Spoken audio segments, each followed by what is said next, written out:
11 जुलाई 2015 घड़ी में रात के ठीक 8:52 हो रहे थे। जगह थी मेक्सिको का ऑल्मोलोया डे जुआरेज और वहां की सबसे सुरक्षित जेल अल्टिप्लानो। बाहर सन्नाटा था, लेकिन जेल के अंदर इतिहास बदलने वाला था। आज रात सेल नंबर 20 के अंदर कुछ अजीब हो रहा है। कंट्रोल रूम में बैठे गार्ड्स अपने मॉनिटर्स को बोर होकर देख रहे हैं। स्क्रीन ब्लैक एंड व्हाइट है। उन्हें दिख रहा है कि दुनिया का सबसे खतरनाक ड्रग लॉर्ड एल चैपो सोने की बजाय बेचैनी से टहल रहा है, कभी इधर कभी उधर। अचानक वो अपने बिस्तर पर बैठता है। वो नीचे झुकता है और अपनी जेल की स्टैंडर्ड चप्पलें उतार देता है और उनकी जगह वो जूते यानी स्नीकर्स पहन लेता है। सोचिए जरा, एक कैदी जो 24 घंटे लॉकअप में है, वो रनिंग शूज क्यों पहन रहा है? ठीक उसी वक्त चैपो अपने छोटे से टीवी का रिमोट उठाता है और वॉल्यूम फुल कर देता है। टीवी पर एक कॉमेडी शो चल रहा है जिसकी तेज आवाज पूरे कॉरिडोर में गूंजने लगती है। कंट्रोल रूम में एक गार्ड चिढ़कर अपने साथी से कहता है, अरे यार, ये बुड्ढा पागल हो गया है क्या? इतनी रात को इतना शोर क्यों मचा रहा है? दूसरा गार्ड अपनी कुर्सी पर पीछे झुकते हुए लापरवाही से जवाब देता है, छोड़ ना यार, वैसे भी इस कंक्रीट के बॉक्स में मरने के अलावा और कोई एंटरटेनमेंट थोड़ी है उसके पास, देखने दे। लेकिन ये गार्ड्स बहुत बड़ी गलती कर रहे थे। चैपो टीवी इसलिए नहीं देख रहा था क्योंकि उसे शो पसंद था। वो वॉल्यूम इसलिए बढ़ा रहा था ताकि जमीन के नीचे से आ रही ड्रिलिंग और हथौड़ों की आवाज दब जाए।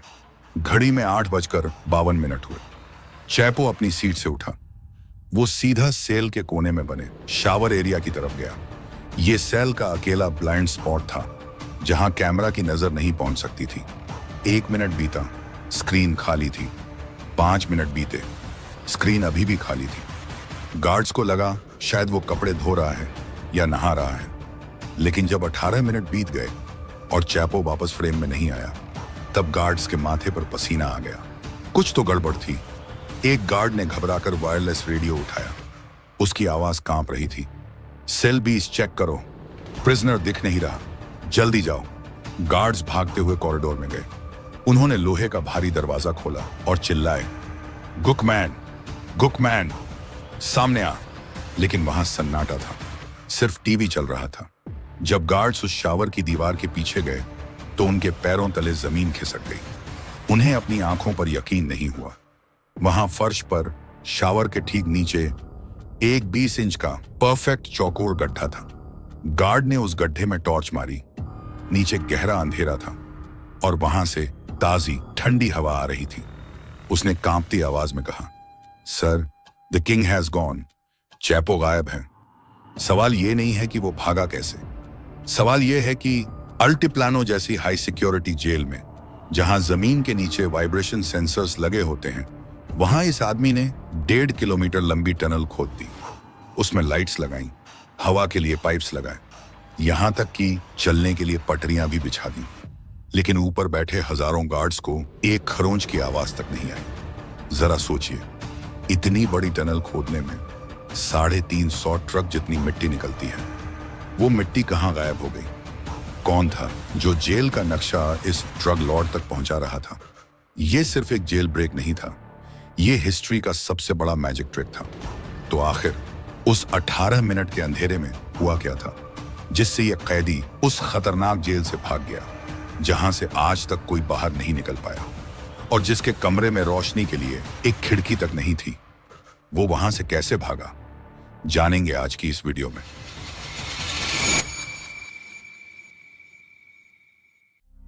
इस नामुमकिन को मुमकिन करने के लिए हमें थोड़ा पीछे जाना होगा।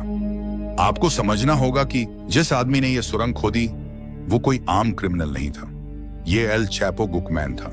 इसका जन्म मेक्सिको के एक गरीब गांव में हुआ था। बचपन में ये सड़कों पर संतरे बेचता था, लेकिन इसे पता था कि संतरों से अमीर नहीं बना जा सकता। इसलिए उसने वो रास्ता चुना जहां पैसा था और मौत भी, ड्रग्स का इल्लीगल बिजनेस। देखते ही देखते वो छोटा सा लड़का दुनिया का सबसे बड़ा ड्रग लॉर्ड बन गया। लोग इसे डॉन कहते थे। उसका धंधा सिंपल था, मेक्सिको से सस्ता माल उठाना और अमेरिका की गलियों में महंगे दाम पर बेचना। लेकिन इसके लिए उसे बॉर्डर पार करना था, जो आसान नहीं था। इसीलिए उसने अपनी खुद की प्राइवेट एयरलाइंस खड़ी कर ली। ये कोई बड़े जेट्स नहीं थे, बल्कि सैकड़ों छोटे प्लेन्स थे। ये प्लेन्स रडार से बचने के लिए इतना नीचे उड़ते थे कि पुलिस को भनक तक नहीं लगती थी। कच्चे रास्ते हों या खेत, ये कहीं भी उतर सकते थे। यहां तक कि उसके पास अपनी खुद की पनडुब्बियां भी थीं। ये पानी के ठीक नीचे चलती थी। पुलिस ऊपर लहरों में नावें ढूंढती रह जाती थी और नीचे नीचे हजारों किलो ड्रग्स बॉर्डर पार हो जाता था बिना किसी को दिखे। लेकिन जब अमेरिका ने हवा और पानी दोनों जगह सख्ती बढ़ा दी, तो इसने रुकने की बजाय जमीन के नीचे देखना शुरू किया। इसने मेक्सिको से अमेरिका तक ऐसी हाईटेक सुरंगें बनवा दी जिनमें सांस लेने के लिए हवा, लाइट्स और चलने के लिए पटरियां लगी थीं। ये कोई कच्ची गुफाएं नहीं थी, ये जमीन के नीचे हाईवे थे। इसीलिए दुनिया इसे the Lord of the tunnels कहने लगी। लेकिन कहते हैं ना, हर बादशाह का बुरा वक्त आता है। हुआ ये कि 1993 में एक बहुत बड़ा कांड हो गया। मेक्सिको के गुआदालाहारा एयरपोर्ट पर गैंग वॉर हुई। गोलियां चल रही थीं और उसी बीच गलती से एक बहुत बड़े पादरी की मौत हो गई। पूरी सरकार हिल गई। अब चैपो सिर्फ एक स्मगलर नहीं था, वो मेक्सिको का पब्लिक एनिमी नंबर 1 बन चुका था। इसीलिए पुलिस उसे पागलों की तरह उसे ढूंढने लगी। जान बचाने के लिए चैपो पड़ोसी देश ग्वाटेमाला भाग गया। उसने ग्वाटेमाला के एक मिलिट्री जनरल को $1.5 मिलियन ऑफर किए और कहा, मुझे यहां छुपा लो, बदले में जो मांगोगे वो दूंगा। लेकिन इस बार उसका दाम उल्टा पड़ गया। उस जनरल ने उसे धोखा दे दिया। उसने पैसे लेने की बजाय चैपो की लोकेशन पुलिस को बता दी। बारिश हो रही थी और बॉर्डर के पास जंगलों में पुलिस ने उसे घेर लिया। कीचड़ में लथपथ दुनिया का सबसे बड़ा ड्रग लॉर्ड पहली बार बेबस दिख रहा था। उसे गिरफ्तार करके एक ट्रक में डाला गया और वापस मेक्सिको भेज दिया गया। उसे पुएंते ग्रांडे जेल में डाला गया। मेक्सिको की सरकार को लगा कि शेर पिंजरे में है, लेकिन उन्हें नहीं पता था कि वो जेल चैपो के लिए सजा नहीं, बल्कि उसका प्राइवेट होटल था। उस जेल के अंदर चैपो राजा की तरह रहता था। वहां वो पार्टियां करता था और जेल के वार्डन खुद उसके लिए शराब सर्व करते थे। पूरा सिस्टम बिका हुआ था। लेकिन साल 2001 में एक खबर आई जिसने उसकी रातों की नींद उड़ा दी। उसे पता चला कि कोर्ट ने उसे अमेरिका भेजने का मन बना लिया है। उस पल चैपो के पैरों तले जमीन खिसक गई। वो जानता था कि अमेरिका की जेलें मेक्सिको जैसी नहीं हैं। वहां रिश्वत का एक सिक्का भी नहीं चलता। वहां के गार्ड्स को नोटों की गड्डियों से खरीदा नहीं जा सकता। अगर वो एक बार अमेरिका पहुंच गया तो वहां से वापस लौटना नामुमकिन था। उसे समझ आ गया था कि अगर उसने कुछ नहीं किया तो उसकी पूरी जिंदगी सलाखों के पीछे सड़ जाएगी। बस फिर क्या था? चैपो ने अपना दिमाग चलाया। उसने ना कोई बम फोड़ा, ना कोई गोली चलाई। उसने बस एक लॉन्ड्री कार्ट यानी गंदे कपड़ों वाली गाड़ी का इस्तेमाल किया। जरा सोचिए, दुनिया का सबसे अमीर क्रिमिनल बदबूदार मोजे और गंदे यूनिफॉर्म्स के ढेर के नीचे चुपचाप लेट गया। सांस लेना भी मुश्किल हो रहा था। बदबू इतनी थी कि कोई भी आम इंसान उल्टी कर दे। फिर उस गार्ड ने उस भारी ट्रॉली को धक्का मारना शुरू किया। उन्हें कई चेक पॉइंट्स से गुजरना था। हर बार जब कोई दूसरा गार्ड पास से गुजरता तो कपड़ों के नीचे छुपे चैपो की धड़कन रुक जाती थी। उसे डर था कि अगर किसी ने एक भी चादर हटाकर देख ली तो खेल खत्म। एक जगह तो चेकिंग करने वाले गार्ड ने पूछ भी लिया, अरे भाई, आज ये ट्रॉली इतनी भारी क्यों लग रही है? उस पल सब कुछ खत्म हो सकता था। लेकिन उस गार्ड ने हंसते हुए जवाब दिया, क्या बताऊं यार, आज इन कैदियों ने गद्दे गीले कर दिए हैं, इसलिए वजन बढ़ गया है। सामने वाला गार्ड हंस पड़ा और उसने गेट खोल दिया। वो गार्ड उस ट्रॉली को धक्का मारते हुए सीधा पार्किंग लॉट तक ले गया। वहां अंधेरे में चैपो उस बदबूदार ढेर से बाहर निकला। वो सीधा जाकर उस गार्ड की कार की डिक्की में छुप गया। गार्ड ने गाड़ी स्टार्ट की, गेट से बाहर निकाली और बस अगले कुछ मिनटों में दुनिया का सबसे खतरनाक क्रिमिनल हवा में गायब हो चुका था। उस एक लॉन्ड्री कार्ट वाले ड्रामे ने पूरी दुनिया को हैरान कर दिया था। अगले 13 साल तक वो पुलिस की नाक के नीचे मौज करता रहा, अपना एम्पायर चलाता रहा। उसे ओसामा बिन लादेन के बाद दुनिया का सबसे मोस्ट वांटेड आदमी माना जाने लगा।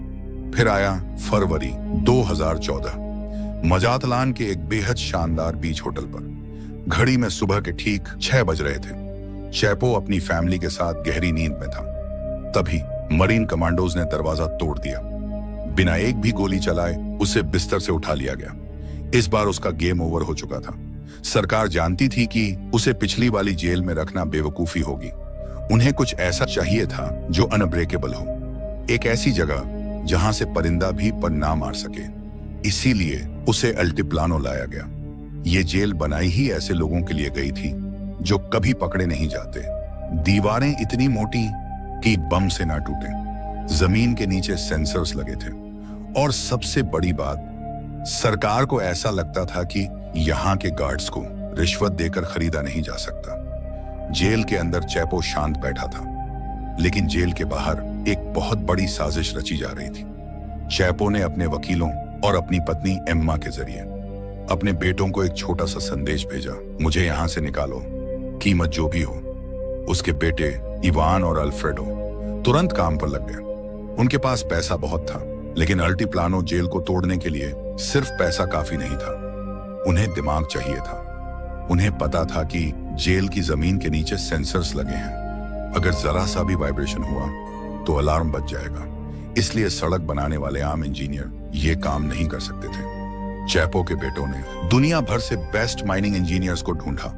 ये वो लोग थे जो पहाड़ों के बीच से रास्ता निकालना जानते थे। लेकिन बात यहीं खत्म नहीं हुई। यहाँ एक ऐसी डिटेल है जो आपको हैरान कर देगी। चैपो के बेटों ने उन इंजीनियर्स को जर्मनी भेजा। क्यों? सिर्फ एक खास ड्रिल मशीन की ट्रेनिंग लेने के लिए। उन्हें एक ऐसी मशीन चाहिए थी जो पत्थर को मक्खन की तरह काट दे, लेकिन आवाज और वाइब्रेशन बिल्कुल ना हो। 3 महीने तक उन इंजीनियर्स ने जर्मनी में ट्रेनिंग ली कि अल्टीप्लानो की सख्त जमीन को चुपचाप कैसे काटा जाए। जब टीम तैयार हो गई तो उन्होंने प्लान भी शुरू किया। उन्होंने जेल से ठीक 1.5 किलोमीटर दूर एक सुनसान इलाके में एक खेत खरीदा। वहां उन्होंने रातों रात एक अधूरा मकान खड़ा कर दिया। आसपास के किसानों को लगा कि कोई नया पड़ोसी घर बना रहा है। प्लान एकदम साफ था, जर्मनी वाली मशीनों से चुपचाप खुदाई करना, जो मिट्टी निकले उसे घर बनाने के नाम पर ट्रकों में भरकर गायब कर देना, और सीधा चैपो के सेल नंबर 20 के शावर के नीचे निकलना। लेकिन इंजीनियर्स के सामने अभी भी एक अंधेरा था। उन्हें यह नहीं पता था कि रुकना कहां है। जेल के अंदर का नक्शा उनके पास नहीं था। अगर सुरंग 1 इंच भी टेढ़ी हुई तो वो किसी और की सेल में निकलेगी या फिर कंक्रीट की दीवार से टकरा जाएगी। उन्हें एग्जैक्ट लोकेशन चाहिए थी। इसके लिए चैपो ने वही किया जो हम जासूसी फिल्मों में देखते हैं। उसने जेल के अंदर एक खास घड़ी मंगवाई। ये कोई आम घड़ी नहीं थी, ये एक जीपीएस डिवाइस थी। चैपो ने नहाते समय उस घड़ी को शावर के कोने में रख दिया।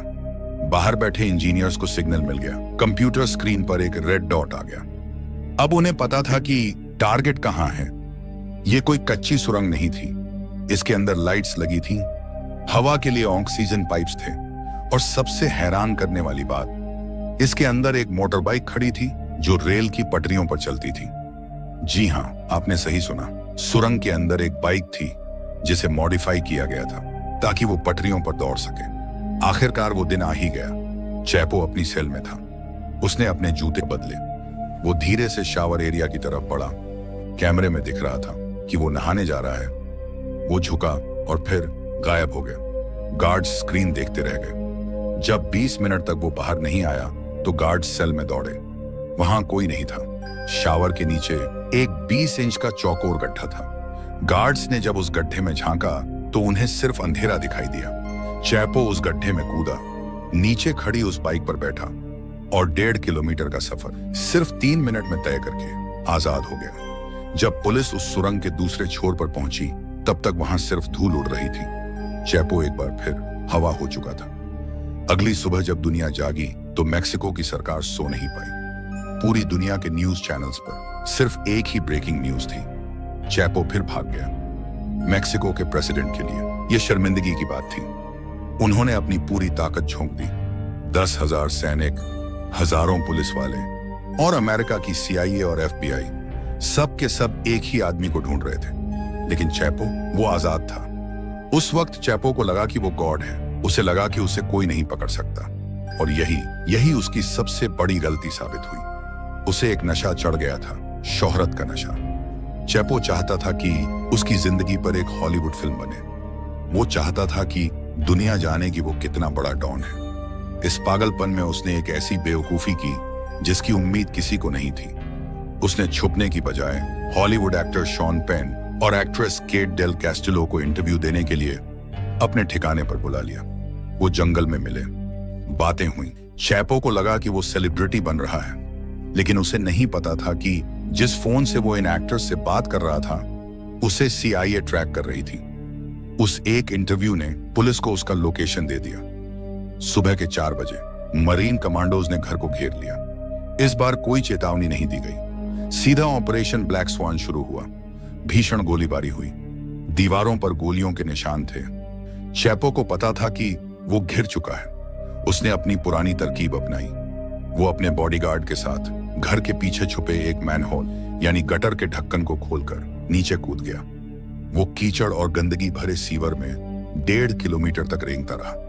वो फिर से भागने ही वाला था। उसने एक गटर का ढक्कन खोला और सड़क पर निकल आया। उसने सामने से आ रही एक कार को हाईजैक किया और भागने की कोशिश की, लेकिन इस बार किस्मत उसके साथ नहीं थी। पुलिस ने उसकी गाड़ी को हाईवे पर ही घेर लिया। जब उसे हथकड़ी लगाई गई, उसे पता था कि अब खेल खत्म हो चुका है और इस बार मेक्सिको की सरकार ने कोई रिस्क नहीं लिया। उसी रात उसे हेलीकॉप्टर में बिठाया गया, लेकिन इस बार उसे किसी मैक्सिकन जेल में नहीं बल्कि सीधा न्यूयॉर्क भेज दिया गया। वही हुआ जिसका उसे सबसे ज्यादा डर था। आज जोआक्विन एल चैपो गुपमैन अमेरिका की ADX फ्लोरेंस जेल में बंद है। ये वो जेल है जिसे अल्काट्राज ऑफ द रॉकीज कहा जाता है। ये जेल इंसानों के रहने के लिए नहीं बनी। 23 घंटे काल कोठरी में अकेले, सिर्फ 4 इंच की खिड़की जिससे आसमान भी ठीक से नहीं दिखता। दीवारें साउंड प्रूफ हैं ताकि वो अपनी आवाज भी ना सुन सके। जिस आदमी ने 2 बार दुनिया की सबसे सुरक्षित जेलें तोड़ी, जिसने जमीन के नीचे हाईवे बना दिए, आज वो कंक्रीट के एक छोटे से बॉक्स में अपनी बाकी जिंदगी गुजार रहा है। वो जिंदा तो है, लेकिन दुनिया के लिए वो दफन हो चुका है। लेकिन अब मेरा आपसे एक बहुत बड़ा सवाल है। हमने देखा कि उसने 2 बार नामुमकिन को मुमकिन किया। अब वो अमेरिका की सबसे सुरक्षित जेल ADX फ्लोरेंस में है। क्या आपको लगता है कि वो उस जेल से भी भाग सकता है, या उसका खेल हमेशा के लिए खत्म हो गया है? अपनी राय नीचे कमेंट में जरूर लिखें। अगर आपको इस वीडियो की रिसर्च और कहानी पसंद आई तो लाइक बटन जरूर दबाएं। ऐसी ही और रियल लाइफ थ्रिलर स्टोरीज देखने के लिए चैनल को सब्सक्राइब करें और बेल आइकन दबाना ना भूलें।